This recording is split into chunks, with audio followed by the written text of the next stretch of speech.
WhatsApp पर तेजी से एक बेहद ही दिल दहला देने वाली पोस्ट वायरल हो रही थी। इस पोस्ट में एक आदमी एक लड़की का कटा हुआ सर लेकर पोज करते हुए नजर आ रहा था।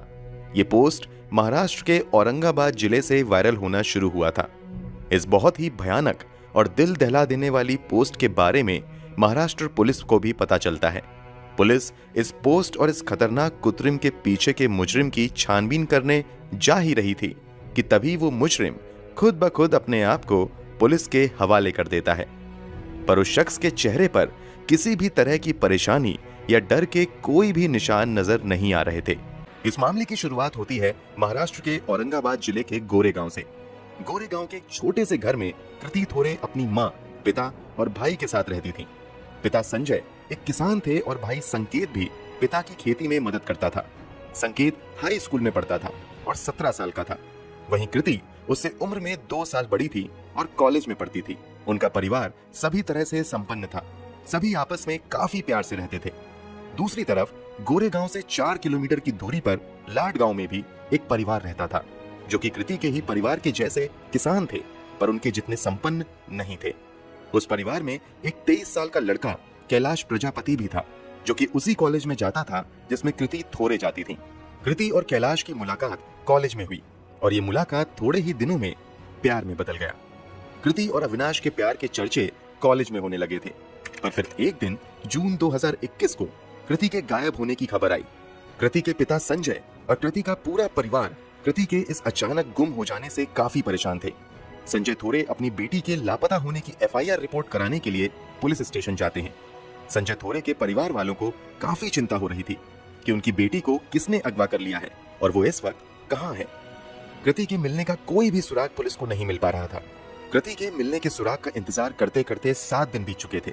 अभी भी कृति के पिता संजय थोरे अपनी बेटी के गुमशुदगी को लेकर काफी परेशान थे। सभी ये मानने लगे थे कि कृति का किसी ने खून कर दिया था या फिर किसी ने उसे अगवा कर लिया था। तभी उन्हें खबर मिलती है कि कृति मिल गई है और अभी पुलिस स्टेशन में है। संजय थोरे और उसका परिवार कृति से मिलने पुलिस स्टेशन जाते हैं, पर जब वो वहां पहुंचते हैं तब मामला कुछ और ही निकल कर आता है। कृति कहीं गुम या किडनैप नहीं हुई थी, बल्कि वो खुद घर से भागी थी। वो घर से कैलाश प्रजापति के साथ भागी थी और उससे शादी भी कर ली थी। जिस कृति के गुमशुदगी को लेकर पिता संजय थोरे इतना परेशान हो रहे थे, असल में उसने खुद घर से भागकर शादी कर ली थी। इस बात से संजय थोरे काफी आहत थे। उनका सर शर्म से झुक चुका था। इस खबर के बाद संजय थोरे के भी गायब होने की खबर आई।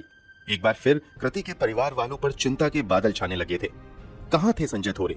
अब कृति के बाद पुलिस ने संजय थोरे की तलाश शुरू कर दी, पर संजय थोरे का भी कुछ भी पता नहीं चला। कुछ दिनों के बाद संजय थोरे की खबर आई। वो घर पर लौट आए थे। पता चला कि वो बेटी के घर से भागकर शादी करने से शर्मिंदा होने के कारण घर से भाग गए थे। वो लोगों और समाज के ताने सुनना नहीं चाहते थे, इसीलिए उनसे बचने के लिए उन्होंने घर से चले जाना ही सही समझा। और जब उनको लगा कि ये मामला ठंडा हो चुका है तो वो लौट आए। कृति के परिवार की ही तरह कैलाश के परिवार भी उनके भागकर शादी करने से काफी नाराज थे। पर कुछ दिन बाद कैलाश को अपने घर वालों का फोन आता है। फोन पर कैलाश के घर वाले उससे कहते हैं कि उन्होंने कैलाश और कृति को माफ कर दिया है और वो कृति और कैलाश को घर बुलाना चाहते हैं। कैलाश ये खुशखबरी कृति को देता है। कृति और कैलाश काफी खुश थे और उनकी जिंदगी की खुशियां और भी बढ़ जाती हैं जब कृति के प्रेग्नेंट होने की खबर आती है।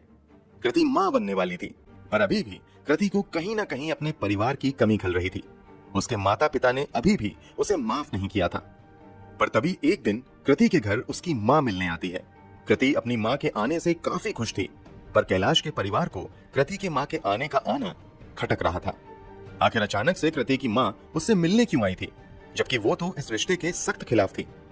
कृति की मां कृति से मिलकर काफी खुश नजर आ रही थी और कृति से उसके पिता को मनाने की बात भी कह रही थी। कृति की मां जाते हुए फूट फूट कर रोती हुई भी नजर आ रही थी, जैसे कि मानो वो अपनी बेटी को विदा कर रही हो। कृति भी अपनी मां को जाते हुए देखते बहुत ज्यादा रो रही थी, जिसे कैलाश और उसके परिवार वाले भी देख रहे थे। सबको लगा कि कृति की मां उससे बहुत प्यार करती है और अब वो कृति और उसके पिता के बीच के मन मुटाव को भी ठीक कर देंगी। 10 दिन बाद 6 दिसंबर 2021 की सुबह कृति के घर कृति की मां और उसका भाई संकेत थोरे आते हैं।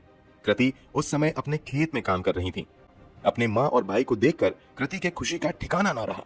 वो दौड़ती हुई अपनी मां और भाई से मिलने गई। कैलाश का परिवार भी उस समय खेतों में काम कर रहा था, पर कैलाश की तबीयत खराब थी, इसलिए वो घर के अंदर एक कमरे में आराम कर रहा था। कृति अपनी माँ और भाई संकेत को घर के अंदर ले गई।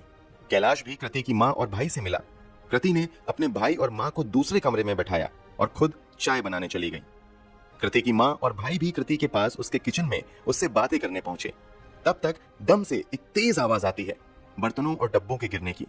कैलाश घबरा जाता है और भागकर किचन में जाता है। तब जो नजारा वो देखता है वो काफी भयानक और दिल दहला देने वाला था।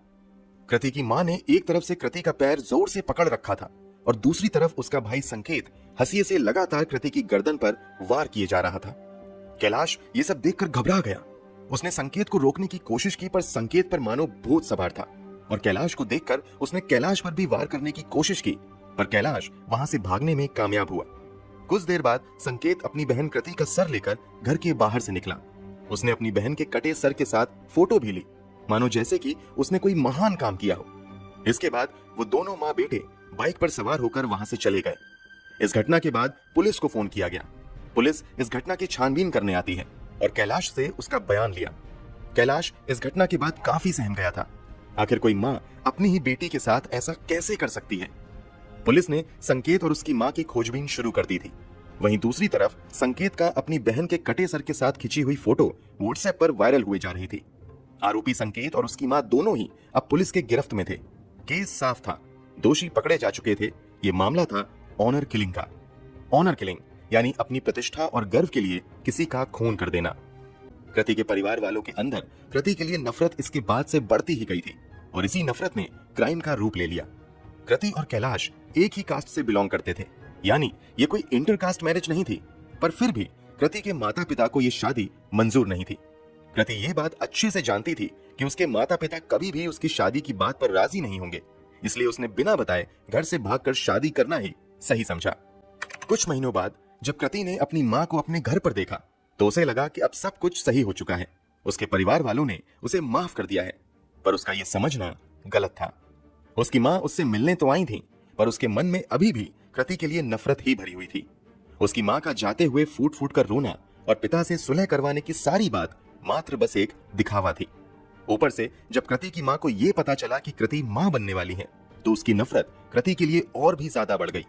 कृति की माँ को लगा कि जिसके कारण उसे और परिवार को ताने सुनने को मिल रहे हैं, वो खुशी खुशी अपना परिवार बसाने की तैयारी में है। बस फिर तभी उसकी माँ ने ये डिसाइड कर लिया कि वो कृति का घर उजाड़ देंगी, भले ही उसके लिए उसकी जान ही क्यों न लेनी पड़े। पर इसके लिए कृति का विश्वास जीतना भी जरूरी था, जिसके लिए उसकी माँ ने पहले तो उससे सुलह करने का दिखावा किया और फिर 10 दिन बाद अपने बेटे के साथ कृति को मारने के इरादे से उसके घर गई। खून करने के बाद भी संकेत का गुस्सा शांत नहीं हुआ।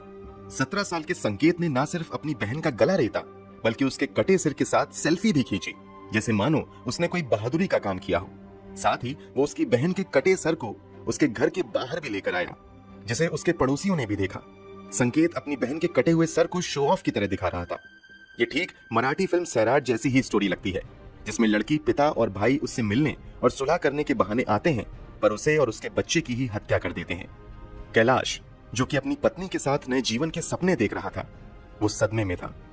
आखिर कोई माँ और भाई इतने बेरहम कैसे हो सकते हैं कि खुद अपने ही हाथों से इतनी बेरहमी से अपनी ही बहन का कत्ल कर दें। संकेत मात्र 17 साल का था। वो अभी भी एक कच्ची उम्र के पड़ाव पर था, नाबालिग था। इसलिए भले ही वो इस क्राइम का प्राइम सस्पेक्ट था, फिर भी इस जुर्म के लिए उसके पिता और खास करके उसकी माँ को दोषी माना जा रहा था, जिसने ये सारा षड्यंत्र रचा और संकेत को अपनी ही बहन के खिलाफ भड़काकर उससे ऐसा घिनौना काम करवाया, ये जानते हुए भी कि कृति उस समय 2 मंथ प्रेग्नेंट थी। अभी भी इस केस की सुनवाई और फैसला आना बाकी है। कृति के पिता की इस केस में इन्वॉल्वमेंट को लेकर अभी तक पुलिस के हाथ कुछ नहीं लगा। इतना समय बीत जाने के बाद और आरोपियों के गिरफ्त में आने के बाद भी आखिर फैसले में इतनी देरी क्यों? गवर्नमेंट की रिपोर्ट के मुताबिक 2017 से लेकर 2019 के बीच 147 ऑनर किलिंग की रिपोर्ट सामने आई और प्रतीत हो रही की तरह ये केस भी या तो पेंडिंग है या तो भुला दिए गए हैं। ये हत्यारे कहाँ हैं और आज किस हाल में है, इस बात की पुष्टि नहीं की जा सकी है। शायद ये आज भी खुले घूम रहे हैं।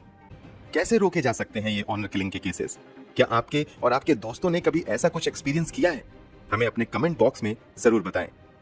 अगर वीडियो पसंद आई हो तो लाइक और शेयर करना बिल्कुल ना भूलें और ऐसे ही क्राइम की दुनिया से जुड़ी कहानियों और खबरों की जानकारी पाने के लिए हमारे चैनल को सब्सक्राइब करें और रेड बेल आइकन दबाएं ताकि आपको नए नए वीडियोस की नोटिफिकेशन मिलती रहे।